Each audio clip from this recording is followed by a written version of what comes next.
हमारा circulating supply है, यानी कैसे कैसे हम उस पैरामीटर को नाप सकते हैं। बहुत सारी साथियों प्रातःकालीन इस जूम में बहुत सारी बातें होती हैं, बहुत सारी चीजें बताई जाती हैं, बहुत सारे सवालों के जवाब भी मिलते हैं। तो साथियों ऐसी टेक्निकल सेशन में आप सभी साथियों का वेलकम, अभिनंदन, वंदन करता हूं। साथियों सभी साथियों को राधे राधे। साथियों माई सेल्फ बीके गौतम, अब जैसा कि आप जानते हैं मैं तो श्री कृष्ण जन्मभूमि से बिलोंग करता हूँ, और ऐसी भूमि जहाँ पे भक्ति साक्षात नृत्य करते हुए आपको दिखाई देती है। तो साथियों भक्ति के साथ में अब शक्ति लक्ष्मी जी की भी कृपा हम लोगों के ऊपर बरसना स्टार्ट कर चुकी है। तो आप सभी के लिए दुआ करूंगा कि आप जहां भी हो, मस्त हो, व्यस्त हो, और जबरदस्त होने के लिए अपने जीवन को एक ऊंचाइयों पे ले जाने के लिए बराबर आप प्रयास कर रहे हो, और आप उसमें कामयाब भी बने। साथियों बदल जाओ वक्त के साथ, या फिर वक्त बदलना सीखो, मजबूरियों को मत कोसो, हर हाल में चलना सीखो, हर हाल में चलना सीखो, हर हाल में चलना सीखो। साथियों किसी भी कीमत पे हमें कुछ कर दिखाना है, उन लोगों के सामने अपने आप को प्रूव करना है जो आपका फेल होने का साथियों इंतजार कर रहे हैं। और रियल में साथियों ये एआईपीएफ पावर वो अपने आप में अपॉर्चुनिटी है जो हम यहाँ से अपने आप को तो छोड़िए साथियों, अपने अपनों को, जिन लोगों ने आपसे उम्मीदें की हैं, जिनके साथ में आप बैठते हैं, जिन लोगों को आपने सपने दिखाए अभी तक कहीं ना कहीं पूरा नहीं करा पाए, उन सभी साथियों को हम एआईपीएफ पावर फाइनेंस की तरफ से उनको हर चीज प्रदान करेंगे। लेकिन उससे पहले मैं आप सभी से गुजारिश करूंगा कि सिर्फ और सिर्फ अभी 288 नवासी लोग हुए हैं। आप सभी जो भी आपके नियर डियर हैं, जो भी आपकी टीम के लोग हैं जो ज्वाइन हो चुके हैं या जिनको ज्वाइन कराना चाहते हैं, साथियों उनको आप देखें। सबसे पहले सर्च में उनका नाम डालें, और अगर आपने नाम डाला है वहां पे, और अगर वो मीटिंग में नहीं है तो एक बार रिमाइंड कराएं, क्योंकि सुबह का काम जो साथियों जो सुबह का जो टाइम है, बहुत सारे लोग अपने कामों में भी बिजी हो सकते हैं, या हो सकता है लेट जो है उनका वर्किंग आवर रहता है, तो कहीं सोए पड़े हो। तो साथियों एक बार जगाइएगा, उनको याद दिलाइएगा, रिमाइंड कराइएगा कि भाई साहब 8 बज चुके हैं, टेक्निकल सेशन हमारा स्टार्ट हो गया है। बड़े बड़े दिग्गज, बड़े बड़े एक्सपर्ट, बड़े बड़े वो टेक्निकल गुरु इस मीटिंग में पधार चुके हैं, जो आपको हमको सबको साथ लेकर के, उंगली पकड़ के नहीं, हाथ पकड़ के आगे खींचने वाले, लेके जाने वाले हैं। साथियों बस आपको खड़े रहना है। अमीरपुर के लिए साथियों चल पड़ी है हमारी ट्रेन, जो गरीबपुर से चलेगी। और जो व्यक्ति इस ट्रेन में बैठ गए हैं, जो इंजन है हमारे टेक्निकल गुरु, हमारे सीनियर, हमारे मेंटोर, हमारे सभी के अपलाइन कृष्णकांत रजत सर, जिन्होंने हमें इस काबिल बनाया और इस काबिल समझा। क्योंकि साथियों टेस्टर जो होता है ना साथियों, अंदर के करंट को, दूसरे को तो लगता है कि ये तो कट ऑफ है, यहाँ पे करंट है ही नहीं है, लेकिन कट ऑफ कहाँ पे है? टेस्टर का काम करते हैं, और पकड़ के हमारी कमजोरियों को आगे उठा करके उनको ठीक करके दुरुस्त करके आगे उठाने का साथियों उनका पूरा सहयोग है। तो जब ऐसे ऐसे मेंटर हमारे साथ में साथियों, जिन्होंने करके दिखाया है, आज वो करने की बात नहीं करते, खुद पहले प्रूव किया है, उसके बाद में हम लोगों को आज वो अपनी एज ए प्रैक्टिकली सामने पहले प्रूव करने के बाद में दिखा रहे हैं, बता रहे हैं और समझा रहे हैं कि भाई बात अभी भी मान जाओ, समझ जाओ, क्योंकि ये समय तो निकल जाएगा। क्योंकि मैदान से हारा हुआ इंसान तो साथियों फिर से जीत सकता है, लेकिन मन से हारा हुआ जो इंसान होता है ना साथियों, वो कभी भी जीत ही नहीं सकता। इसीलिए साथियों हमें पूर्व के जो भी हमारे एक्सपीरियंस रहे हैं उनको बिल्कुल हमेशा के लिए उनको इग्नोर करें, उनको रिमूव करें, और बिल्कुल रिफ्रेश करें अपने आप को, और फिर से साथियों अपने आप को इन्वॉल्व करें इस सेशन के अंदर में, इस एआईपीएफ के अंदर में, और दिखाएं पावर क्या है हम। क्योंकि साथियों सही मेंटोर, सही सिस्टम अगर हमें मिल जाए तो साथियों किसी भी व्यक्ति के पास गुण की और काबिलियत की या अनुभव की, साथियों यहाँ पे बैठा हुआ एक भी साथी ऐसा नहीं है जिनके पास में सालों साल का अनुभव ना हो। तो साथियों हमारे पास अनुभव है। अब जो साथियों होने वाली है, शून्य से स्टार्ट नहीं होगी, अब स्टार्टिंग जो हो रही है हमारी या हो चुकी है, वो अनुभव के माध्यम से हो रही है। और जो सालों साल हम नहीं कर चुके, वो चंद कुछ महीनों में आप करके दिखाने वाले हैं, और लोग कर भी चुके हैं। तो साथियों अभी केवल 400 लोग हुए हैं। गुजारिश करूंगा साथियों, आप जो भी साथी ओप्पो, वीवो, एआईपीएफ ऐसे ऐसे नामों से आए हैं साथियों, आपका आपके गुरुजी ने, आपके पंडित जी ने, आपके माता पिताजी ने बहुत सुंदर सा नाम दिया है। अगर आप अपने नाम से मीटिंग में रहेंगे और तो बड़ा अच्छा लगेगा, क्योंकि इनवाइट करने में भी हमको अच्छा लगता है। और साथियों, अगर आप नाम को बदलना नहीं जानते हैं तो आप सबसे पहले नीचे जाइएगा, पार्टिसिपेट पर क्लिक कीजिएगा। वहां पे जब आप देखेंगे तो रीनेम का ऑप्शन दिखाई देता है, एक आता है हैंडराइज का और एक आता है रीनेम का। तो साथियों, बेवजह तो आप हैंडराइज भी ना करें। जब आपसे जिस चीज के लिए बोला जाए, आप आ गए हैं, आपका मोस्ट वेलकम है। मैं आपका तहे दिल से स्वागत करता हूँ, धन्यवाद करता हूँ आपको, आपका विनम्रता के साथ में अभिवादन करता हूँ। आप बहुत अच्छे लोग हैं, बहुत समझदार लोग हैं, और रियल में आप वो लोग हैं जो एक जिनके पास विजनरी है, जो विजन है कुछ काम करने का। चाहे हमारे कोस्ट पैनल के साथी हैं, हमारे टेक्निकल सेशन के हमारे गुरु, हमारे मेंटर, हमारे वो सारे साथी जो देश के कोने कोने से या देश के बाहर से भी बैठे हुए हैं इस मीटिंग में, मैं सभी साथियों का वेलकम अभिनंदन करता हूं। और निवेदन करूंगा कि जब आपसे बोला जाए कि हैंडराइज कीजिए तो पूरे दमखम के साथ में हैंडराइज कीजिएगा साथियों, लेकिन बेवजह हैंडराइज मत कीजिएगा, क्योंकि आते हैं बहुत सारे लोगों को हैंड डाउन कर करके थक जाते हैं, लेकिन उनकी अपनी आदत है कि उनको तो सबसे पहले हैंडराइज करके ही रखना है। तो साथियों, ऐसा बिल्कुल भी ना करें। बहुत सारे लोग हैं, कोई एआईपीएफ के नाम से आके बैठे, मतलब एआईपीएफ तो है ही है हमारे जीवन में, हमारे अंदर समा चुका है, जानते हैं साथियों। लेकिन आपका अपना नाम भी अगर साथ में जोड़ देंगे तो समझ में आएगा कि आप कौन है। तो साथियों, मैं थोड़ा सा गुजारिश करूंगा कि अब हमारे जो टेक्निकल सेशन के आज के जो लेने वाले हैं, जो टेक्निकल जो है ट्रेनर, जिनको आप जानते होंगे, अमन यादव सर जी हमारे बीच में उपस्थित हो चुके हैं, जो आज के टेक्निकल जो है सेशन को लेंगे, जिनको बहुत सारा अनुभव है, बहुत सारी चीजें उन्होंने पहले सीखी हैं, और सालों साल बहुत सारी चीजें खोने के बाद, क्योंकि जो पूर्व में जो भी डिफरेंट डिफरेंट सिस्टमों में कहीं ना कहीं वर्क किया है, लॉस भी हुआ, प्रॉफिट हुआ, यानी खोने पाने के बाद में जो उन्होंने बहुत लंबे समय के बाद में चीजें गेन की हैं, अनुभव के माध्यम से जो प्राप्त किया है साथियों, उन सभी को बिल्कुल निःशुल्क आपको अगले 30 से 40 मिनट वो आपको देने वाले हैं। तो मैं आपसे गुजारिश करूंगा कि ऐसे जो हमारे टेक्निकल ट्रेनर हैं उनके लिए अब आप पूरी दमखम के साथ में अपना हैंडराइज करें।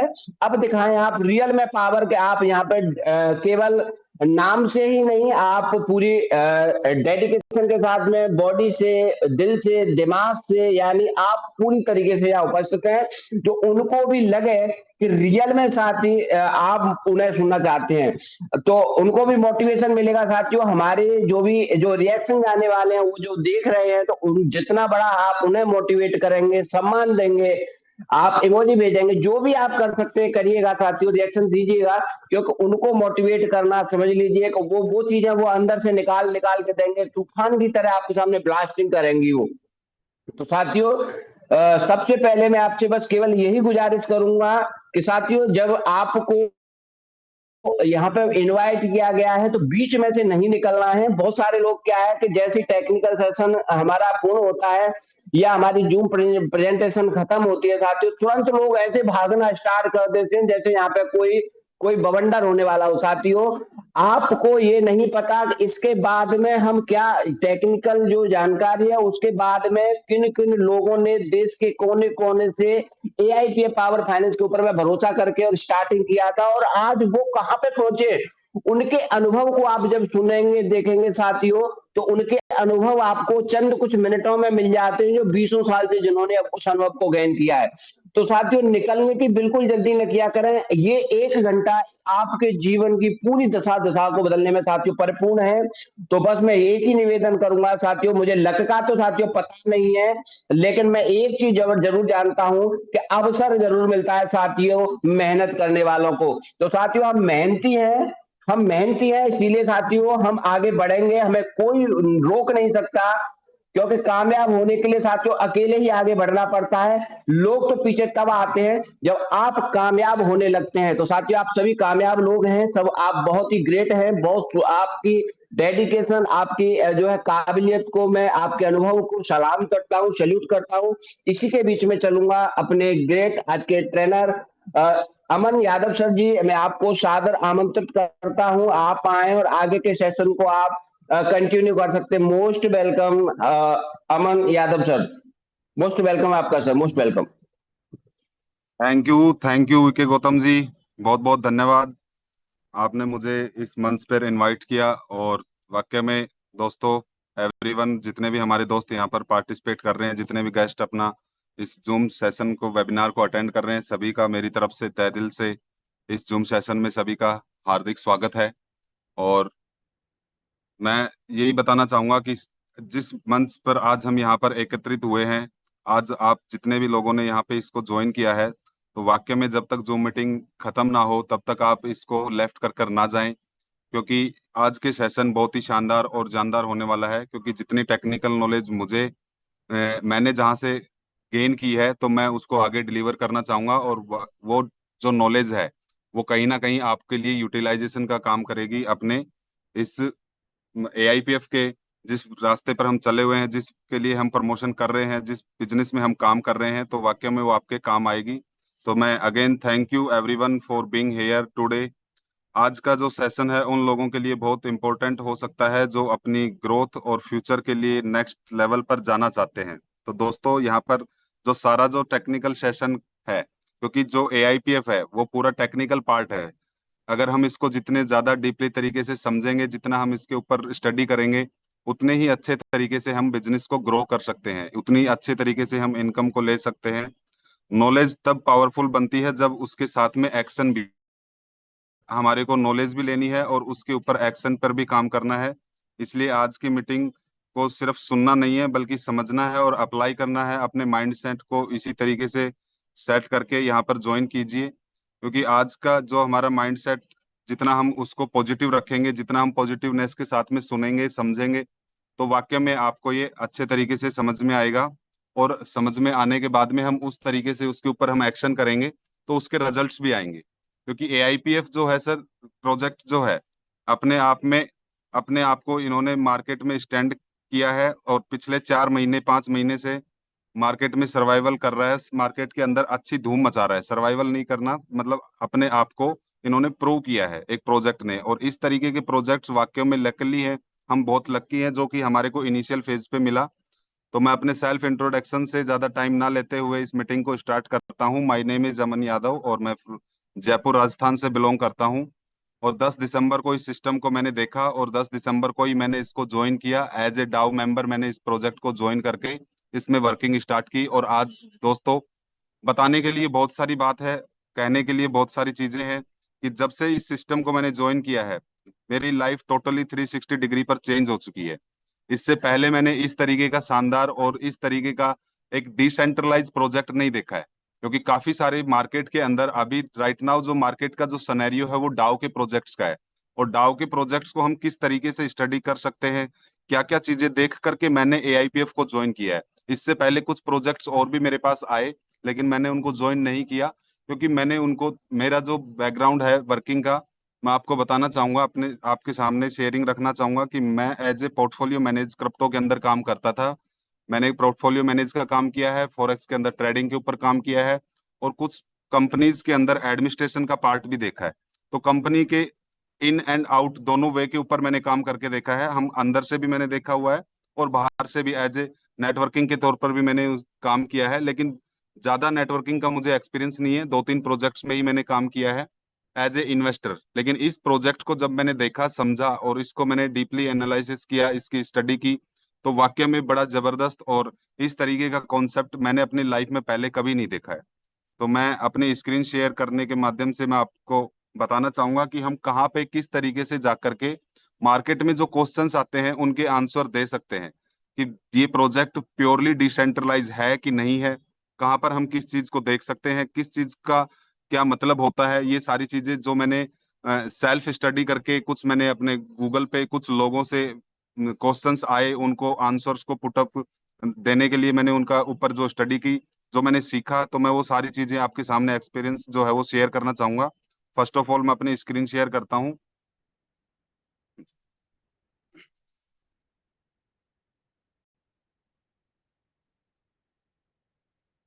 तो मेरी स्क्रीन शेयर हो रही होगी दोस्तों। हम फर्स्ट ऑफ ऑल स्टार्ट करते हैं कि जो ये प्रोजेक्ट है, इसके जो 5 एल्गोरिदम है, जो जिसके ऊपर ये पूरा वर्किंग कर रहा है, इसके 5 जो मेजर स्मार्ट कॉन्ट्रैक्ट्स हैं, हम सबसे पहले उनको चेक करेंगे कि जिसके ऊपर ये पूरा प्रोजेक्ट रन कर रहा है उनकी ओनरशिप इन्होंने री अनाउंस की हुई है कि नहीं की हुई है, और की हुई है तो कहां पर की हुई है, और कौन से स्मार्ट कॉन्ट्रैक्ट को हम कहां पर जाकर के देख सकते हैं, कौन से स्मार्ट कॉन्ट्रैक्ट के ऊपर कितने होल्डर, कितने टोकन हैं, ये सारी चीजें आज आपको लाइव चेक करवाऊंगा, मैं दिखाऊंगा, जिससे आपके काफी सारे क्वेश्चंस हैं, काफी सारे डाउट्स हैं, आई थिंक वो क्लियर होंगे। तो मैं फर्स्ट ऑफ ऑल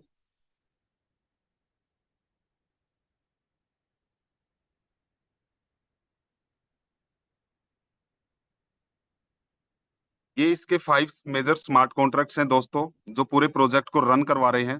फर्स्ट एनिनी, second ALS, third is ARP, fourth is SIP, और फिफ्थ है जो एएलपी। ये जो सारे स्मार्ट कॉन्ट्रैक्ट हैं, और जो चीज मैं बोलूंगा वो मैं आपको ऑन ब्लॉकचेन दिखाऊंगा, ना कि मैं अपनी तरफ से या किसी तीसरी थर्ड पार्टी एप्लीकेशन को भी मैं यूज नहीं करूंगा। ब्लॉकचेन क्या बोलती है, ब्लॉकचेन के ऊपर हम सारी चीजों को वेरीफाई करेंगे, चेक करेंगे, और उसके ऊपर फिर हम डिस्कस करेंगे। फर्स्ट जो है एआरपी, इसका काम है protocol, ARP auto reinvest protocol. ये इस प्रोजेक्ट के ट्रेजरी का स्मार्ट कॉन्ट्रैक्ट है, जहां पर के टोकन की मिंटिंग होकर जाते हैं। ठीक है जी। तो ये इसके लास्ट में डिजिट है 5044B। इसकी एक लिंक है, इस पे हम क्लिक करेंगे, और ये जो सारी इंफॉर्मेशन हैं ये ऑलरेडी कंपनी के ग्रुप में डिलीवर की हुई है, हम वहां से इसका निकाल सकते हैं। ऐसा नहीं है कि ये मेरे पास, ये मैंने स्टडी करके रखा हुआ है, ये कंपनी के ग्रुप में डाला हुआ है। तो हम ऑन ब्लॉकचेन आ चुके हैं, पॉलीगॉन ब्लॉकचेन ये ओपन हो चुकी है, ये आपको एड्रेस दिख रहा होगा 5044B, जो कि इसके ट्रेजरी का स्मार्ट कॉन्ट्रैक्ट है। इसके आप चेक कर सकते हैं, previous owner and new owner 00 null address. इस जो ट्रेजरी का जो ओनरशिप है वो री अनाउंस की हुई है 00 नल एड्रेस के ऊपर। तो अब यहाँ पर क्रिएटर इसके मोन्यूपुलेट नहीं कर सकता है, जो इसके अंदर कोडिंग इन्होंने डिप्लॉय की हुई है उसी कोडिंग के अकॉर्डिंग ये काम करेगा, क्योंकि ये एक एक्जे एआई का स्मार्ट कॉन्ट्रैक्ट है, जो कि एक रोबोट है, और रोबोट एक मशीन होती है, मशीन के अंदर कोई विचार या कोई उसमें इच्छा शक्ति नहीं होती। जो उसको माइंड दिया गया है, जो उसको कोडिंग दी गई है, वो उसी के अकॉर्डिंग काम करती है, ना कि इसमें कोई इमोशंस होते हैं। तो इसको मैनिपुलेट नहीं किया जा सकता है। सेकंड है जो नए टोकन, जिस स्मार्ट कॉन्ट्रैक्ट का काम है नए टोकन मिंट करने का, न्यूरल इमिशन इंजन, एनईई। इसके ऊपर हम ऑन ब्लॉकचेन आते हैं, लॉन्ग्स पर जाएंगे।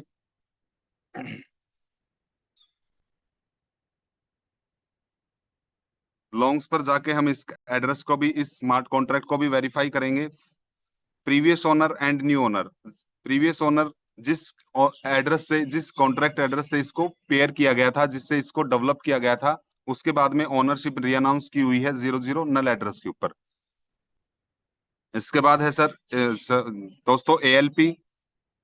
एएलपी जो है, इसके पैनिक सेल की सिचुएशन को कंट्रोल करने के लिए भी ये एक स्मार्ट कॉन्ट्रैक्ट रखा हुआ है, जो कि मार्केट के अंदर एनालिसिस करता है कि कितने टोकन हमारे मार्केट में सर्कुलेट हो रखे हैं और कितनी ज्यादा होल्डिंग हो रखी है। तो ज्यादा होल्डिंग ना हो, उसके ऊपर ये वर्किंग करता है, क्योंकि ज्यादा होल्डिंग हो जाएगी तो वो एकदम से सेल आने के चांसेस ज्यादा रहते हैं। तो पैनिक सेल की सिचुएशन क्रिएट हो सकती है कहीं ना कहीं, तो उसको कहीं ना किसी हद तक कंट्रोल करने के लिए एएलपी रखा हुआ है, जिसके ऊपर हम क्लिक करेंगे, लॉन्ग्स पर जाएंगे। इसकी भी ओनरशिप हम चेक कर सकते हैं, previous owner and new owner 00 null address पे। एएलएस जो इस प्रोजेक्ट के मेन स्मार्ट कॉन्ट्रैक्ट के अंदर एक कॉन्ट्रैक्ट है, जो इसके पूरे प्रोजेक्ट के रेट को मेंटेन करने के लिए रखा हुआ है। टोकन के रेट को मोनिपुलेट कोई ना कर सके, और कोई एकदम से इसमें बड़ा प्रॉफिट नहीं ले सकता, या कोई इसको मोनिपुलेट नहीं कर सकता है। उसके लिए एआई लिक्विडिटी स्टेबलाइजर रखा हुआ है। इसकी जो ओनरशिप है उसको भी हम ऑन ब्लॉकचेन चेक करेंगे जाकर, लॉन्ग टू पर क्लिक करके हम इसमें भी देख सकते हैं previous owner and new owner. तो ये इसकी भी जो है ओनरशिप री अनाउंस की हुई है। उसके बाद है एसआईजी सप्लाई इंटीग्रेट गार्ड, जो कि हमारे नए टोकन मिंट करने का जो स्मार्ट कॉन्ट्रैक्ट है, अकॉर्डिंग टू ट्रेजरी के अंदर कितने दिन का बैलेंस है, क्योंकि दोस्तों यहाँ पे जो पे आउट है वो टोकन की फॉर्म में है, और टोकन मिंट होकर जाते हैं किसके अंदर, एआरपी के अंदर, ट्रेजरी के अंदर। तो ट्रेजरी में कितने दिन के टोकन अवेलेबल हैं, सप्लाई इंटीग्रेट उसी को चेक करता है, और उसी के अकॉर्डिंग ये एनईनी को नए टोकन्स मिंट करने की कॉल देता है। क्योंकि यहाँ पे कोई फिक्स कॉल नहीं दे रखी है इस एनईनी को कि आपके अगेंस्ट इतने डॉलर आएंगे तो उसके अगेंस्ट इतने टोकन तुम्हें मिंट करने। अकॉर्डिंग टू ट्रेजरी बैलेंस, अगर 250 दिन का बैकअप उस ट्रेजरी में है ऑलरेडी टोकन का, तो फिर नए टोकन की अगर लिक्विडिटी आती है, नए टोकन की लिक्विडिटी मीन्स कि जो राइट नाउ टोकन का रेट चल रहा है उसको हम बोल सकते हैं नए टोकन की लिक्विडिटी। उतने डॉलर आएंगे तो उसके अगेंस्ट वो एक टोकन मिंट करेगा, अगर उस एआरपी के अंदर 250 दिन का टोकन का बैकअप अवेलेबल है तो। अगर मैं एक बार इसकी भी आपको ओनरशिप री अनाउंस कर देता हूं, फिर मैं उसके ऊपर बताऊंगा कि ये किस किस तरीके से काम करते हैं। ये चेक करवा देता हूँ, इसकी ओनरशिप भी आप चेक कर सकते हैं, previous owner and new owner, 00 null address.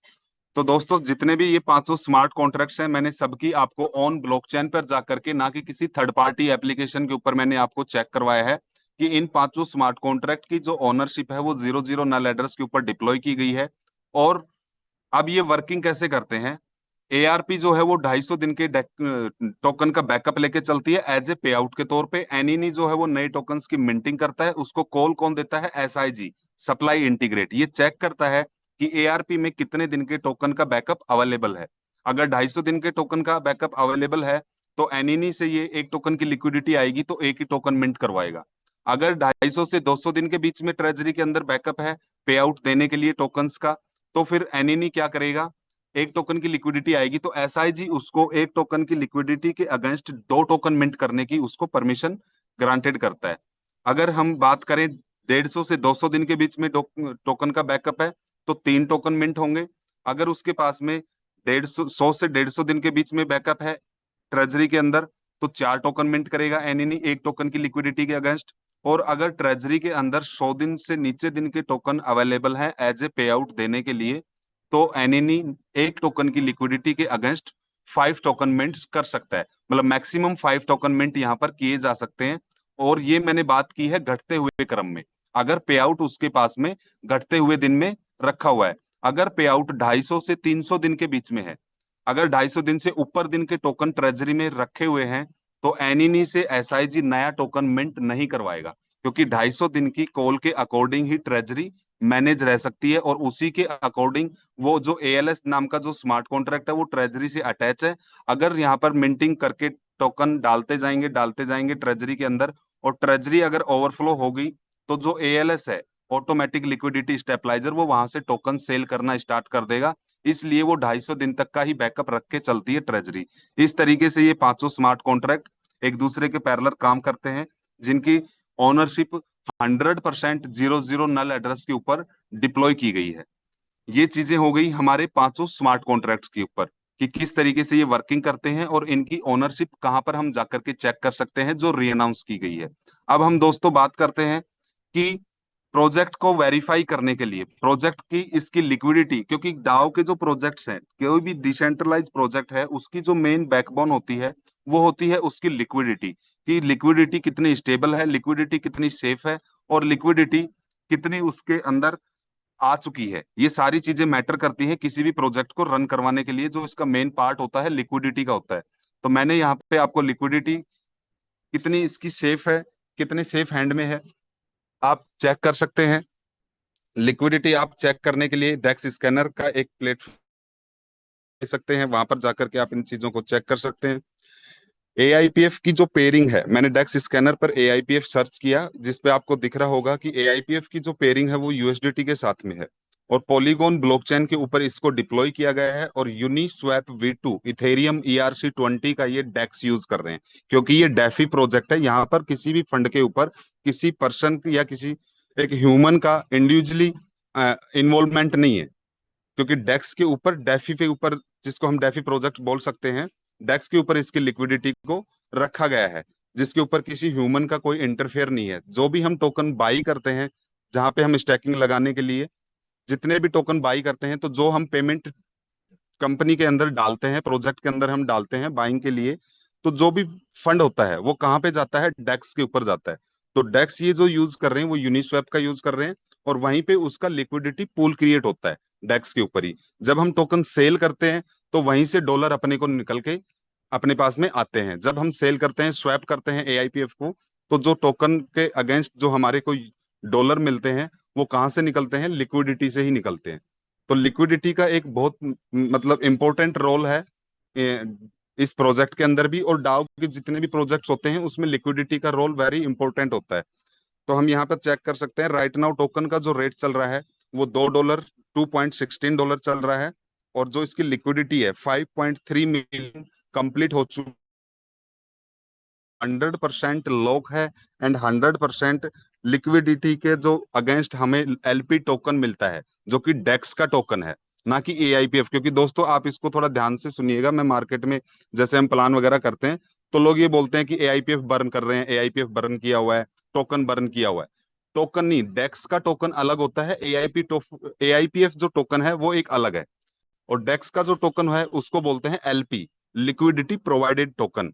Token बोल सकते हैं या पर्टिकुलर उस फंड की बोल सकते हैं जो हमने बाइंग की है और हमने जो पैसा डिपॉजिट किया है उसकी वो गारंटी होती है। वो डेक्स अपनी तरफ से देता है, ना कि एआईपीएफ उसको मिलता है। एआईपीएफ की तरफ से नहीं होता, वो डेक्स की तरफ से होता है। वो यूनिस्वैप ERC-20 की ट्रांजेक्शन होती है। तो जो भी हम फंड डालते हैं, एलपी टोकन का क्या मतलब है, अगर ये लिक्विडिटी के नीचे जो बर्निंग का आपको दिख रहा है, अगर ये सिंबल नहीं आता तो इसका मतलब था कि लिक्विडिटी किसी टाइम पीरियड के लिए लॉक है। अब वो 6 महीने के लिए लॉक कर रखी है, उस स्मार्ट कॉन्ट्रैक्ट में उसको 6 महीने के लिए लॉकिंग पीरियड की टाइमिंग दे रखी है, 1 साल की दे रखी है, 10 साल की दे रखी है, या 50 साल की। जो भी टाइम पीरियड उसका कंप्लीट होगा उसके बाद में उस एलपी को रिमूव, उस सॉरी लिक्विडिटी को रिमूव किया जा सकता था, क्योंकि एलपी टोकन जिंदा रखा हुआ था। एलपी टोकन मीन्स कि जो उसकी की है उस फंड के अगेंस्ट जो हमें मिली है वो बर्न नहीं कर रखी थी। तो अगर वो बर्निंग नहीं होगी तो क्रिएटर उस जिस स्मार्ट कॉन्ट्रैक्ट से उसके ऊपर फंड की डाला गया था, उसी स्मार्ट कॉन्ट्रैक्ट से उस फंड को निकाला भी जा सकता था एलपी। क्योंकि डेक्स के ऊपर जब फंड को रिमूव करते हैं तो डेक्स उस फंड की गारंटी मांगता है जो उसने प्रोवाइड की होती है जब फंड डिपॉजिट किया गया था उस टाइम पे, जिसको बोलते हैं एलपी टोकन। तो दोस्तों यहाँ पे एलपी टोकन इन्होंने 100% बर्न किया हुआ है, इसका मतलब ये लिक्विडिटी परमानेंटली लॉक है। क्योंकि अगर यूनिस्वैप का जो डेक्स है उसको कोई भी यूज कर सकता है, हम भी प्रैक्टिकली थोड़ा समझने की कोशिश करेंगे कि डेक्स के जो स्वैपिंग का जो सिस्टम, जहाँ पे कोई भी अपने स्मार्ट कॉन्ट्रैक्ट से वहां पे फंड डाल सकता है और कोई भी उसको यूज कर सकता है। तो डेक्स किससे वेरीफाई करेगा कि ये एआईपीएफ का फंड है या किसी XYZ किसी थर्ड प्रोजेक्ट का फंड है, क्योंकि उसको तो यूज कोई भी कर सकता है ओपनली ब्लॉकचेन के ऊपर। तो वो उस की से ही पर्टिकुलर पता लगता है, क्योंकि जब हम वहां से फंड रिमूव करेंगे तो डेक्स को वो की लौटानी पड़ेगी, जिससे वो पता लगा सकता है कि ये फंड एआईपीएफ का ही है। तो वो की जो है इन्होंने 100% बर्न की हुई है। तो यहाँ पे डायरेक्ट लिक्विडिटी को रिमूव नहीं किया जा सकता। लिक्विडिटी यहाँ से रिमूव तभी होगी जब यहाँ पर एआईपीएफ नाम के जितने भी टोकन्स जो सेल करने के लिए आएंगे तब यहाँ से डॉलर निकलेंगे। तो जिसके पास में जितने ज्यादा टोकन होंगे वो उतने ज्यादा यहाँ से डॉलर रिमूव कर सकता है। That's it. मेरा कहने का कंसर्न यही था कि एलपी टोकन का क्या योगदान होता है। ठीक है जी, और उसको इन्होंने बर्न किया हुआ है। अब हम बात करते हैं कि जो एआईपीएफ टोकन है, एआईपीएफ टोकन जब इसको डिप्लॉय किया गया स्मार्ट कॉन्ट्रैक्ट को, तो क्रिएटर के द्वारा, क्योंकि लिक्विडिटी जब पूल क्रिएट करते हैं तो वहां पे दो चीजें चाहिए होती हैं, टोकन भी जाते हैं डेक्स के ऊपर और डॉलर भी जाते हैं। जितने टोकन के अगेंस्ट जितने डॉलर रहते हैं उसको वो कैलकुलेशन निकाल के तब डेक्स के ऊपर इसका रेट शो किया जाता है। एग्जांपल के तौर पे कि मान लो 500 टोकन पड़े हुए हैं और $1000 हैं डेक्स के ऊपर, दोनों चीजें वहां पर हैं, तो डेक्स फिर उसका रेट एक टोकन का $2 शो करेगा। अगर $500 है, 500 टोकन है, तो फिर डेक्स वहां पर जो ये जो रेट निकल के आ रहा है 2.16, तो यहाँ पर फिर डेक्स क्या रेट शो करेगा, $1, क्योंकि $500 के अगेंस्ट 500 टोकन रखे हुए हैं। तो दोनों चीजें लिक्विडिटी पूल के अंदर जाती हैं। इसके कितने टोकन हैं और कितने डॉलर हैं आप इस 5.3 मिलियन की लिक्विडिटी में देख सकते हैं। 12,30,124 डेक्स के ऊपर टोकन है और उसके अगेंस्ट 26,60,224 डॉलर हैं। तो एक टोकन की वैल्यू $2.16 निकल के आ रही है। ठीक है जी। तो ये सारी चीजें हम डेक्स पर वेरीफाई कर सकते हैं, देख सकते हैं। कब इस पेयर को क्रिएट किया गया था, 5 मंथ्स 23 डे अगो। और इसकी जो ओनरशिप है वो री अनाउंस की गई है 1 जनवरी से, क्योंकि उससे पहले इसमें ओनरशिप को री अनाउंस नहीं किया गया था। क्योंकि वर्किंग में जब प्रोजेक्ट रनिंग में आया तो उससे पहले काफी सारी चीजें प्रैक्टिकली चेक की गई थी कि भाई इसमें कोई चेंजमेंट्स करना हो, किसी तरीके की कोई कैलकुलेशन में दिक्कत हो, पे आउट जो जनरेट हो रहा है उसकी कैलकुलेशन ठीक है कि नहीं है, पे आउट वगैरह सारी चीजें अकॉर्डिंग टू प्लान, मार्केट में जो प्लान जो पीडीएफ में जो कैलकुलेशन दे रखी है उसके अकॉर्डिंग इनकम जनरेट हो रही है कि नहीं हो रही है, सारी चीजें चेक करने के बाद में 1 जनवरी से इसकी ओनरशिप को रीअनाउंस किया गया था। और 1 जनवरी से पहले 31 दिसंबर तक इसमें डायरेक्ट $5,000 से डाउ मेंबर्स को पार्टिसिपेट करने के लिए उनको भी इसमें रखा हुआ था। ये एक एडिशनल उनको रखा हुआ था कि जो भी बंदा, जो भी यहाँ पर पर्सन इसमें $5,000 से स्टैकिंग करेगा 360 दिन के लिए, तो उसको कंपनी की तरफ से एज ए रॉयल्टी इनकम मिलेगी 5%। और वो कब तक मिलेगी? जब तक प्रोजेक्ट चलता रहेगा। 360 डेज कंप्लीट होने के बाद में वो अपने फंड को रिमूव कर सकता है, लेकिन उसकी रॉयल्टी इनकम फिर भी आती रहेगी।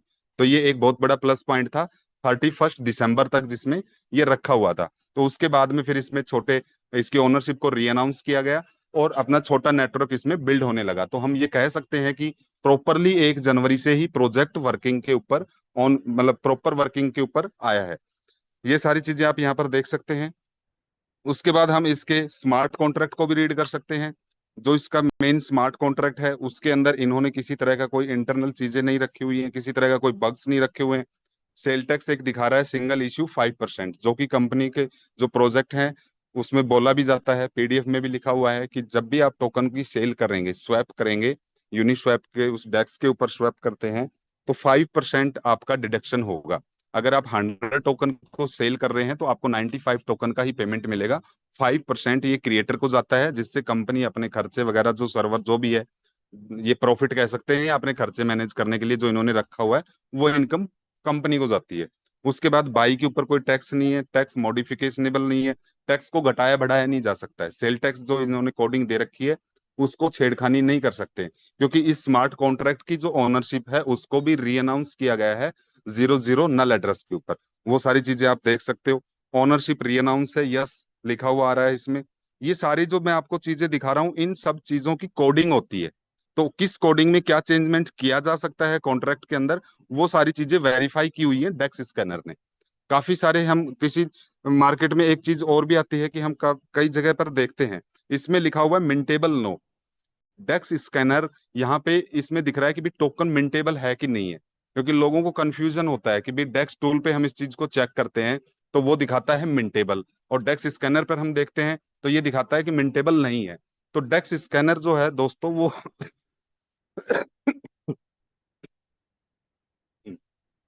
डेक्स स्कैनर जो है वो स्मार्ट कॉन्ट्रैक्ट की कोडिंग को रीड करता है कि इस कोडिंग के अंदर क्या चीज है, कि इसमें इसका जो क्रिएटर है वो इसमें इंटरफेयर कर सकता है कि नहीं कर सकता है। डेक्स टूल है वो फंक्शन को चेक करता है, ये इसकी कोडिंग को चेक करता है, वो उसके फंक्शन को चेक करता है कि ये फंक्शन कौन सा है, ये मिंटेबल कॉइन है कि ये प्री मिंटेबल कॉइन है। तो वो वहां पर इसलिए मिंटेबल शो करता है, उसमें आप कंफ्यूज ना हो, क्योंकि मिंटेबल का मतलब कि कॉइन तो मिंटेबल है, ये हम भी मान रहे हैं, लेकिन डॉलर जब जाएंगे तब वो टोकन मिंट करेगा। डेक्स स्कैनर इसको मिंटेबल इसलिए नहीं दिखा रहा कि क्रिएटर अपने हैंड पे इसमें मिंटिंग कर सकता है कि नहीं कर सकता है। तो ये कंफ्यूजन बहुत बड़ा है मार्केट के अंदर, क्योंकि दोनों चीजों में देखते हैं तो फिर लोगों को यही लगता है कि इसको मैनिपुलेट किया जा सकता है, या फिर इनकी जो रिपोर्ट्स है वो ऐसी है, झूठी है, सच्ची है, जो भी है, लोग अपने मन गढ़ंत कहानियां फिर बना लेते हैं। तो इसका सिंपल सा मतलब ये है कि मिंटेबल कॉइन है, लेकिन क्रिएटर अपनी तरफ से मिंटिंग नहीं कर सकता, ये डेक्स स्कैनर बोल रहा है। और डेक्स टूल बोलता है कि मिंटेबल है, वो फंक्शन चेक करता है कि इसमें मिंटिंग का फंक्शन है कि नहीं है। तो मिंटिंग का फंक्शन ऑब्वियसली है। उसके बाद हम यहाँ पर चेक कर सकते हैं ओनरशिप अनाउंस की हुई है, ये क्रिएटर का एड्रेस है 789। उसके नीचे हम चेक कर सकते हैं ओनर एड्रेस 00 नल एड्रेस, क्यों इस स्मार्ट कॉन्ट्रैक्ट की भी जो ओनरशिप है वो 00 नल एड्रेस कॉन्ट्रैक्ट के ऊपर डिप्लॉय की हुई है। अब हम बात करते हैं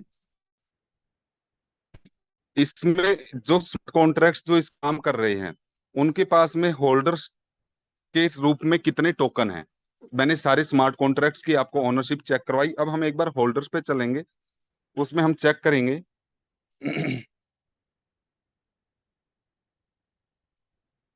कि किसके पास में कितने टोकन रखे हुए हैं, क्योंकि मार्केट से ये भी एक क्वेश्चन आता है कि ऑलमोस्ट 90% जो टोकन है वो इन एआईपीएफ के जो कॉन्ट्रैक्ट्स हैं उन्हीं के पास में है। तो हमारे को ये पता होना चाहिए कि किस कॉन्ट्रैक्ट की क्या वैल्यू है और किस कॉन्ट्रैक्ट के ऊपर कितने टोकन रखे हुए हैं, और वहां से वो टोकन निकल सकते हैं कि नहीं निकल सकते हैं। तो ये सारी चीजें हमारे को नॉलेज रहेगी तो हम उनके क्वेश्चंस का आंसर दे सकते हैं, क्योंकि नेगेटिव थिंग्स वाले लोग ज्यादा होते हैं, आपको भी पता ही है। इस फील्ड में हम जिस फील्ड में हम वर्किंग कर रहे हैं वहां पर पहले नेगेटिव क्वेश्चंस ही पुटअप किए जाते हैं। जब तक बंदा खुद काम करने नहीं लग जाता है तब तक वो पॉजिटिव बात उसके ऊपर नहीं करता है। उससे पहले जितने नेगेटिव थॉट्स जो होते हैं, जितनी नेगेटिव थिंकिंग होती है, जितने नेगेटिव क्वेश्चंस होते हैं, वो सारे पुटअप्स किए जाते हैं। तो उन क्वेश्चंस के सारे आंसर हमारे पास में होने चाहिए, क्योंकि इसका जो टूल्स है वो इसकी नॉलेज ही है। इस अगर प्रोजेक्ट के अंदर हम बड़ी इनकम लेना चाहते हैं तो हमें डेफिनेटली लर्निंग जरूरी है, क्योंकि लर्निंग के अकॉर्डिंग, लर्निंग के बेस पर ही हम आगे उस क्वेश्चंस को क्लियरिफाई कर सकते हैं और हम डेफिनेटली उसकी क्लोजिंग भी कर सकते हैं। तो ये सारी चीजें देखने के लिए कि कितने होल्डर्स हैं, इसके टोटल कितनी सप्लाई हो चुकी है, ये सारी चीजें हम चेक कर सकते हैं ऑन ब्लॉकचेन पे। मैं आपको ये चीजें दिखा रहा हूँ। टोटल जो मैक्स सप्लाई अभी तक हो चुकी है वो आपको दिख रही है, इसके होल्डर्स हैं वो आपको दिख रहे हैं, इसकी जो आप किस ट्रांजेक्शन, सॉरी किस के पास में कितने टोकन है, इसके ऊपर हम आ जाते हैं। फर्स्ट जो एक आपको दिख रहा होगा स्मार्ट कॉन्ट्रैक्ट, 1 से लेके 5 तक जो इनके सामने ये बुक का सिंबल आ रहा है, नोट का जो सिंबल आ रहा है, ये कॉन्ट्रैक्ट है। 6th नहीं 7th नंबर तक ये 6 इसके स्मार्ट कॉन्ट्रैक्ट हैं। कौन से कॉन्ट्रैक्ट के पास में टोकन रखे हुए हैं और वो किस वजह से रखे हुए हैं, और वो निकाले जा सकते हैं कि नहीं निकाले जा सकते, क्योंकि सारा जो प्रोग्रामिंग है वो एआईपीएफ के ऊपर है। यहाँ से डायरेक्ट डॉलर तो रिमूव नहीं किए जा सकते, लेकिन जिसके पास में जितने ज्यादा, मैंने आपको अभी बताया भी कि जिसके पास में जितने ज्यादा टोकन होंगे वो उतनी ज्यादा उस लिक्विडिटी के अंदर अपने पार्टिसिपेट कर सकता है, वहां से लिक्विडिटी रिमूव कर सकता है। तो पूरी जो प्रोग्रामिंग है वो एआईपीएफ टोकन के ऊपर है। तो हमारे को पता होना चाहिए कि जितने टोकन मिंट हुए हैं, कितने टोकन किसके पास में है, और वो वहां से रिमूव रिमूव किए जा सकते हैं कि नहीं किए जा सकते। फर्स्ट जो है कॉन्ट्रैक्ट है 5044B। ये इसके ट्रेजरी का स्मार्ट कॉन्ट्रैक्ट है, एआरपी का, जो मैंने आपको फर्स्ट में दिखाया कि 500 स्मार्ट कॉन्ट्रैक्ट की जब ओनरशिप रिनाउंस की हुई है, तो उसमें से एक ये भी स्मार्ट कॉन्ट्रैक्ट है। तो यहाँ से क्रिएटर अपने हैंड पर ये जो 44% कॉइन यहाँ पर जो रखे हुए हैं, ये एज ए बैकअप के रखे हुए हैं, जो कि ट्रेजरी के अंदर पे आउट देने के लिए है। जब तक आप स्टैकिंग नहीं लगाएंगे, स्टैकिंग लगने के बाद में जब आप अपना अपना प्रॉफिट क्लेम करेंगे, तब यहाँ से टोकन रिलीज होंगे। तो ये आपके ट्रेजरी में रखे हुए हैं जो मिंट करके। उसके बाद में सेकंड नंबर का जो कॉन्ट्रैक्ट है जिसके लास्ट में डिजिट है 880, ये है आपका स्टैकिंग कॉन्ट्रैक्ट। किसी भी टोकन को हम बाई करके लास्ट में करते क्या है, स्टैकिंग ही करते हैं। तो वो स्टैकिंग करने के बाद में जाता कहाँ पर है, कौन से कॉन्ट्रैक्ट पे जाता है, जिस जो 25% जिसके पास में आपको होल्डिंग दिख रही है, ये इस कॉन्ट्रैक्ट पे जाता है। अब यहाँ पे ये बात भी निकल के आती है कि भी जो हमने स्टैकिंग की है, क्या वो टोकन क्रिएटर अपने हैंड पर अनस्टैक करके उनको सेल कर सकता है? तो दोस्तों बिल्कुल नहीं कर सकता, क्योंकि हम जब अपना प्रॉफिट क्लेम करते हैं तो अपने को एक GAIPF नाम का टोकन अलॉट होता है। और वो GAIPF टोकन जिस एड्रेस के साथ में, जिस एड्रेस से वो, जिसके ऊपर वो डिप्लॉय किया जा, जिसके ऊपर वो, सॉरी, सेंड किया जाता है, जिसके ऊपर हम जब क्लेम करते हैं तो वो हमारे एड्रेस के ऊपर आता है, सेम उसी वॉलेट में जाता है। बर्निंग वॉलेट में जाने के बाद में आपको क्या मिलता है, आपका रिवॉर्ड क्लेम किया जाता है। तो सेम उसी एड्रेस से ही होना जरूरी है।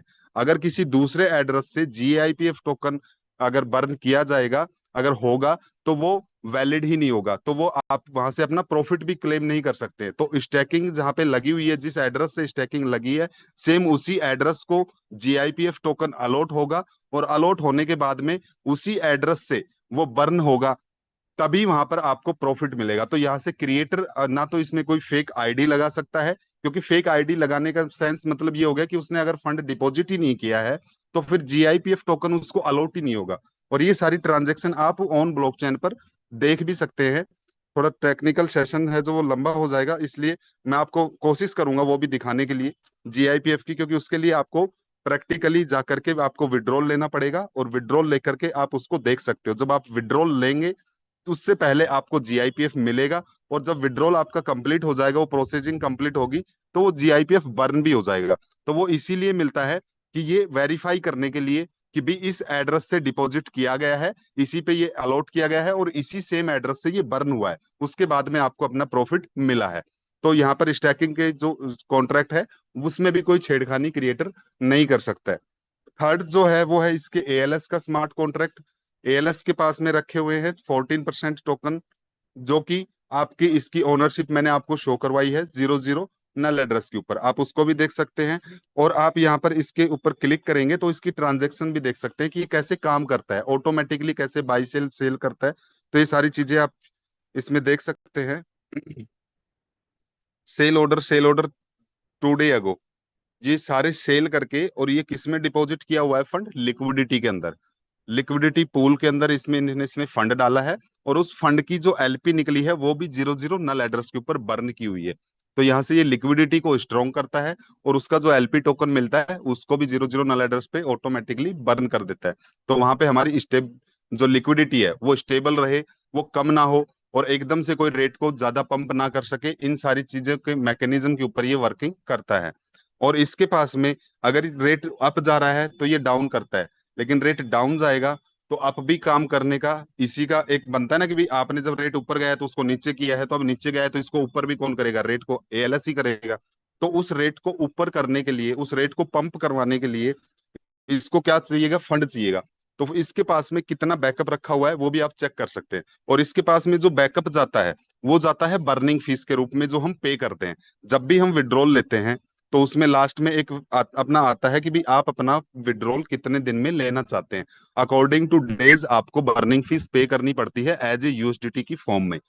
अगर आप इमीडिएट लेना चाहते हैं तो 20% बर्निंग फीस देनी पड़ेगी। अगर आप 10 डेज में लेना चाहते हैं तो 15%, 20 डेज में 10%, 30 डेज में 5%, और 60 डेज में अगर हम अपना प्रॉफिट विड्रॉल करना चाहते हैं तो उसमें कोई बर्निंग फीस नहीं लगती। तो जो वो बर्निंग फीस है वो एएलएस के पास में आती है, वो यूएसडीटी की फॉर्म में एएलएस के पास कलेक्ट होती है। तो वो एज ए बैकअप फंड है किसके पास में, एएलएस के पास में, कि अगर इसका रेट डाउन गया तो उसको पंप करवाने के लिए जो यूएसडीटी की जो इसको नीड पड़ेगी, तो वहां से ये डॉलर कलेक्ट कर सकता है।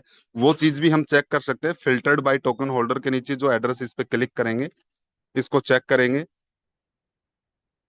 तो यहाँ पर आपको दिख रहे होंगे 6,33,727 डॉलर, ये इसके पास में बर्निंग फीस आई हुई है। तो दोस्तों हम इससे ये भी आइडिया लगा सकते हैं कि 4 महीने के अंदर कंपनी कितना विड्रॉल दे चुकी है, कितना हाई रिटर्न प्लान है। उसके बावजूद भी टोकन का जो रेट है वो डे बाय डे ग्रोथ पे ही अपने को देखने को मिल रहा है, ना कि डंपिंग मोड पर है। अगर मैं इसकी कैलकुलेशन पकड़ता हूं कि सभी ने अगर 20% बर्निंग फीस पे की है, अगर एवरीवन ने जिसने भी विड्रॉल लिया है और 20% बर्निंग फीस पे की है, जो कि पॉसिबल नहीं है, जो कि सबने 20% फीस नहीं दी है, क्योंकि मैं ऑलरेडी 20% बर्निंग फीस पे इमीडिएट विड्रॉल नहीं लेता हूँ। तो काफी सारे लोग ऐसे हैं मेरे जैसे ही, जो 20% बर्निंग फीस ना देके कोई 10% दे रहा है, कोई 5% दे रहा है। ठीक है जी, ऑलमोस्ट ज्यादातर जो लोग हैं वो 5% ही दे रहे होंगे आई थिंक, लेकिन हम 20 फिर भी कैलकुलेट कर लेते हैं। तो हम इससे आइडिया लगा सकते हैं कि पिछले 4 महीने के अंदर प्रोजेक्ट कितना बड़ा पे आउट दे चुका है। अप्रोक्सीमेटली 30 लाख डॉलर से अबाउ, 30 लाख का 20% 6 लाख होता है। तो लगभग लगभग 32-33 लाख या 35 लाख के लमसम कंपनी अपना विड्रॉल दे चुकी है पे आउट का, जो कि एक बहुत बड़ा अमाउंट होता है। इससे पता लगता है कि प्रोजेक्ट के अंदर इनकम का पोटेंशियल कितना है, कितनी बड़ी इनकम हम यहाँ से जनरेट कर सकते हैं, और कितनी बड़ी इनकम जनरेट हो रही है, और हम कितनी बड़ी इनकम ले सकते हैं। तो ये सारी चीजें आप यहाँ पर चेक कर सकते हो। उसके बाद में हम चेक करेंगे नेक्स्ट जो स्मार्ट कॉन्ट्रैक्ट है, फोर्थ नंबर का जो डेक्स का स्मार्ट कॉन्ट्रैक्ट है, जो डेक्स के ऊपर टोकन रखे हुए हैं 32D6। फोर्थ नंबर का जो स्मार्ट कॉन्ट्रैक्ट है ये डेक्स का स्मार्ट कॉन्ट्रैक्ट है। ये जो टोकन है ये डेक्स के ऊपर लॉक है, क्योंकि इन टोकन की एलपी बर्न की हुई है। मैंने अभी आपको दिखाया भी था, हमने देखा था, चेक किया था डेक्स स्कैनर पे, कि लिक्विडिटी जो पूल है 5.3 मिलियन का, उसमें 12,30,120 टोकन एआईपीएफ रखे हुए हैं, और उसके अगेंस्ट 26 लाख कुछ डॉलर हैं। तो ये जो 1230 जो यहाँ पे जो डिजिट दिख रही है 12,30,000 की, ये है आपके डेक्स के ऊपर जो टोकन है उसकी। तो ये ऑलरेडी लॉक है, ना कि ये मार्केट में है, क्योंकि हमने होल्डर के ऊपर क्लिक किया है। तो ये दिखा रहा है कि किसके पास में कितने टोकन है, ये नहीं दिखा रहा कि कौन से लॉक हैं और कौन से अनलॉक हैं। तो ये मैं आपको, ये अपने को खुद को समझनी पड़ेंगी। ओके, नेक्स्ट जो है हमारा है पांचवा जो स्मार्ट कॉन्ट्रैक्ट है, जिसके लास्ट में 268 है। ये हमारा विड्रॉल वाला जो स्मार्ट कॉन्ट्रैक्ट है। जो विड्रॉल हम जब क्लेम करते हैं तो हमारे पास में जहां से एआईपीएफ आता है, ये वो स्मार्ट कॉन्ट्रैक्ट है।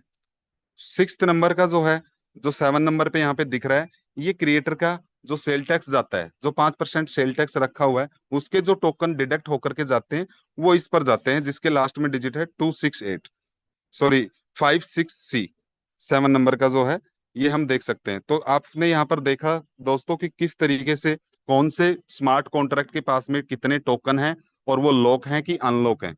तो यहाँ पे जो सारी कैलकुलेशन है हम चेक कर सकते हैं कि जितने भी टोकन मिंट हो चुके हैं, क्योंकि इसमें ऑलमोस्ट, जिसको अगर नहीं पता होता, हम किसी को प्लान शो करते हैं तो वहां पे यही देखने को मिलता है कि भाई 90% टोकन ऑलरेडी कंपनी के कॉन्ट्रैक्ट्स जो हैं उन्हीं में रखा हुआ है, तो क्रिएटर उनको कभी भी निकाल के सेल आउट कर सकता है।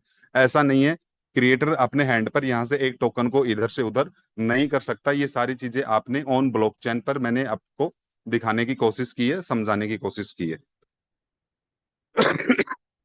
उसके बाद में आपको मैं एक चीज और भी दिखाना चाहूंगा, जिसको हम बोलते हैं कि एलपी टोकन जो है वो 100% बर्न किया हुआ है। तो कहाँ पे हम उसको चेक कर सकते हैं कि वाकई में वो बर्न किया हुआ है कि सिर्फ बोलने के लिए ही है।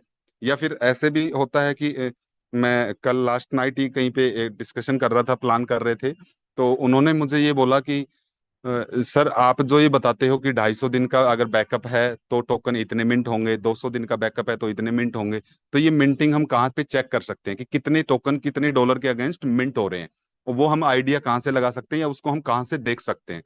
तो ये सारी चीजें चेक करने के लिए मैं आपको एक ट्रांजेक्शन दिखाऊंगा, जो डेक्स स्कैनर पे चार्ट एंड ट्रांजेक्शन का एक सिंबल है, इस पर आप जाएंगे, इसमें आप जाकर के चेक कर सकते हैं ऐड के ऊपर लिक्विडिटी जो भी ऐड हुई है हम उसको देख सकते हैं। इसमें कोई भी रैंडमली हम एक ट्रांजैक्शन पकड़ लेते हैं जो भी कोई बड़े अमाउंट से हो रखी हो। अ, ये आपको दिख रहा होगा एक 1969 डॉलर, इसके अगेंस्ट 180 टोकन जिसको अलॉट हुए हैं। हम इस ट्रांजेक्शन में वैसे ही कोई रैंडमली, या हम इससे नीचे 4780 की है ये भी पकड़ सकते हैं। इससे नीचे जो है 74,000 68,000, ये एएलएस की ट्रांजेक्शन है, हम इसको भी देख सकते हैं कि ये जो डिपॉजिट किया है एएलएस ने फंड, इसका एलपी टोकन बर्न हुआ है कि नहीं। और किसी पर्सन ने अगर फंड डिपॉजिट किया है तो वो कहाँ पे गया है, उसको जो उसके फंड के अगेंस्ट जो उसकी एलपी टोकन जो रिलीज किया गया डेक्स से, तो वो बर्न हुआ कि नहीं हुआ, कितने टोकन मिंट किए गए, ये चीजें हम देख सकते हैं किसी भी ट्रांजेक्शन को हम यहाँ पर ट्रैक करके। तो मैं ये 4780 की एक ट्रांजेक्शन है, इसके ऊपर मैं क्लिक कर रहा हूँ, जिसका एड्रेस के लास्ट में है F5। इस एड्रेस से इस एड्रेस से इसमें फंड डिपॉजिट किया गया है, किसके ऊपर, अपने एआईपीएफ में, और इन्होंने स्टैकिंग की है। स्टैकिंग करने के बाद में एक बार, दो बार हमें स्टैकिंग के लिए अप्रूव मांगता है और फिर एक बार वो कंफर्मेशन करता है, फिर स्टैकिंग होती है। तो मैंने स्टैकिंग के ऊपर क्लिक किया। अब हम यहाँ पर चीजों को सारियों को वेरीफाई। 9F5 ने किसके पास में फंड भेजा है? सबसे पहले जो फंड गया है वो गया है 880 के पास में, $4780। अब 4780 जो डॉलर गए हैं वो 880, 880 कौन सा स्मार्ट कॉन्ट्रैक्ट है? सेकंड नंबर का स्मार्ट कॉन्ट्रैक्ट है, जहां पे टोकन की स्टैकिंग लगती है। उसके पास में डॉलर चले गए। अब उसके पास में डॉलर आ गए, तो उसके अगेंस्ट इसको फिर टोकन अलॉट हुए हैं, कहाँ से? ट्रेजरी से, 444B से, 9739, ये टोकन इसको अलॉट किए गए हैं ट्रेजरी से, क्योंकि ट्रेजरी जो है वो पहले टोकन डिवाइड करता है, पहले टोकन बांटती है, फिर उसके बाद में लास्ट में उसमें मिंटिंग होके टोकन डिपॉजिट किए जाते हैं, कि उसको जहाँ पे स्टैकिंग के लिए जितने टोकन चाहिए वो स्टैकिंग के लिए भेज देती है, जितने उसको डेक्स को भेजने हैं उतने डेक्स पे चले जाते हैं। उसके बाद में उसके पास कितने दिन का फंड बचा हुआ है, तब जाके लास्ट में फिर जो ट्रांजेक्शन होती है वो मिंटिंग की होती है। तो आपको सेकंड ट्रांजेक्शन इसमें दिख रही है, 9739 इसको टोकन अलॉट किए गए। उसके बाद में 580, जो 880, इसने ट्रेजरी को वापस टोकन भेजे हैं 117। ये जो है, ये कोई भी जब स्मार्ट कॉन्ट्रैक्ट दूसरे कॉन्ट्रैक्ट के ऊपर फंडिंग करता है, ट्रांजेक्शन करता है, तो उस ट्रांजेक्शन को रोकने के लिए उसको स्टॉप कॉल दी जाती है, कि जब तक अगर उस स्टॉप कॉल नहीं मिलेगी तो वो कंटिन्यूअसली टोकन्स डालता रहेगा। तो अकॉर्डिंग टू इसकी कैलकुलेशन के इन्होंने इसको स्टॉप कॉल दी है 5044 बी ने। 5044 बी ने स्टॉप कॉल देने के बाद में ट्रेजरी से फिर निकले, टोकन आ चुके हैं, उनको स्टॉप कॉल दे दी ट्रेजरी से। स्टॉप कॉल मिलने के बाद 880 ने 2D6, जो डेक्स का स्मार्ट कॉन्ट्रैक्ट है, 2D6, डेक्स के ऊपर फिर उन्होंने टोकन भेजे हैं 2229। ये जो टोकन गए हैं ये डेक्स के ऊपर गए हैं। अब डेक्स के ऊपर टोकन चले गए तो इसके अगेंस्ट डेक्स के ऊपर फंड भी जाएगा, तभी तो वहां पर लिक्विडिटी पूल क्रिएट होगा, क्योंकि टोकन और डॉलर दोनों चीजें कहाँ जाती हैं, डेक्स के ऊपर जाती है। तो टोकन भी चले गए और डॉलर, तो डॉलर जो है नेक्स्ट ट्रांजेक्शन है वो डॉलर की है, $4780 गए हैं 2D6 के पास। ये जो ट्रांजेक्शन हैं ये विद इन सेकेंड्स में होती हैं। जो मैं आपको डीपली जो ब्रीफ करके बता रहा हूँ, इसमें इतना टाइम नहीं लगता है, ये विद इन सेकेंड्स में होती है।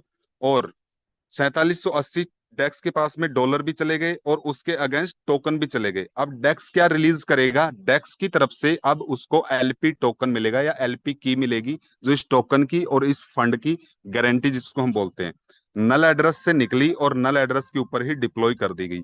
0.0027 ये जो ट्रांजेक्शन की जो हैश ट्रांजेक्शन है, ये एक की है इस फंड की। अगर ये जिंदा रहती, नल एड्रेस में ना भेज करके ये पर्टिकुलर किसी एड्रेस पे होती, तो ये $4780 और 2229 टोकन को निकाला जा सकता था वापस इसको डेक्स को लौटा करके। तो ये 00 नल एड्रेस में चलेगी, जिसके सामने लिखा भी हुआ है ERC20 की ये ट्रांजेक्शन है।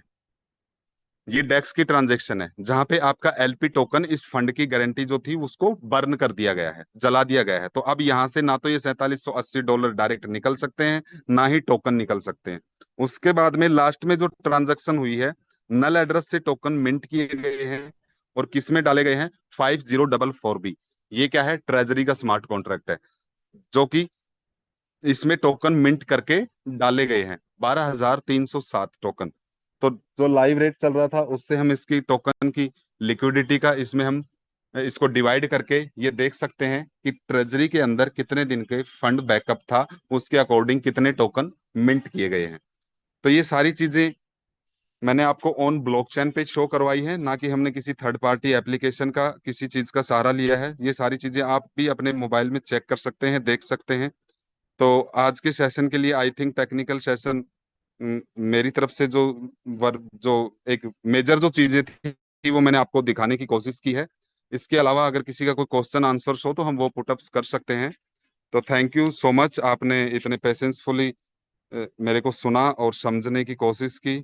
एआईपीएफ किस तरीके से वर्किंग कर रहा है, किस तरीके से ये सारी चीजें हम कहाँ पर जाकर देख सकते हैं। तो आई थिंक मेरी तरफ से ये कंप्लीट होती है। और मैं थैंक यू फिर से आपका अगेंस्ट में धन्यवाद करना चाहूंगा। आपने इस मॉर्निंग सेशन को अटेंड किया, अपना एक प्रीशियस टाइम निकाल के आपने इस शेड्यूल को ज्वाइन किया, बिजी शेड्यूल में से अपना टाइम निकाल के। तो thank you so much everyone. और मैं माइक हैंडओवर करना चाहूंगा वीके गौतम जी को कि आप कंटिन्यू कीजिए सेशन को। किसी के कोई क्वेश्चन आंसर्स होंगे तो हम डेफिनेटली उसके ऊपर डिस्कस करेंगे। Thank you VK Gautam ji, mike hand over to you.